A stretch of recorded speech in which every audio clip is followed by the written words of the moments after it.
Assalomu alaykum. Assalomu alaykum, va alaykum assalom. Qayerdan bo'lasiz? Shu yerda Toshkentda shu yerda turamiz, Urubada. Joningiz sog' bo'lsin. Bu hayot tayyormisiz?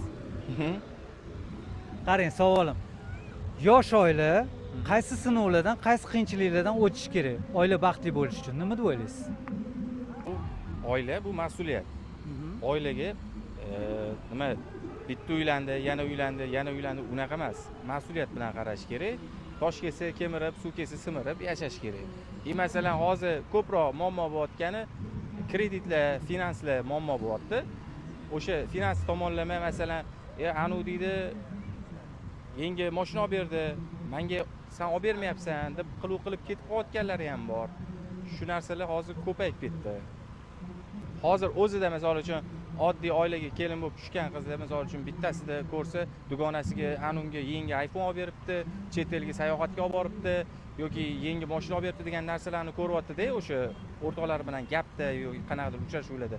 Keyin kelib qanaqadir povod topib janjal qilyapti. O'sha qanoat qilib yashash kerak. Shunaqa hozir zamon shuni talab qiladi. Bir xil endi ijarada yashayotganlar bor, uy muammosi bo'layotganlar bor. Shu hammaga har xil anaqa bilan kelyapti-da. To'qlikka sho'xlik deydi-yu. U 20 yil oldingi zamon emas, hozir zamon o'zgardi.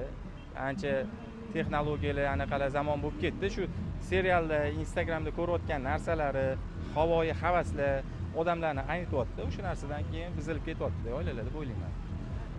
Ko'proq narsalarga ehtiyoj his qilyapti-da.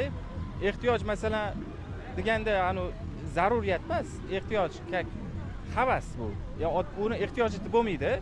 Masalan, mashinangiz yo'q bo'lsa, avtobusda ham borsangiz bo'ladi. Bu ehtiyoj emas sizga.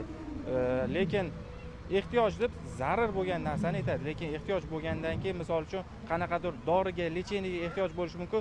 U narsani lekin qilib berish kerak. Qanaqa bo'lsa ham qilib berish kerak. Lekin unaqa taltayib, например, menga mana mashinani olib ko'rib qoldim, olib bera olmasiz, bo'ldi achirshaman deb ariza berib kelishi menimcha noto'g'ri deb o'ylayman. O'zim fikrim. Rahmat sizga intervyu uchun. Sog' bo'ling.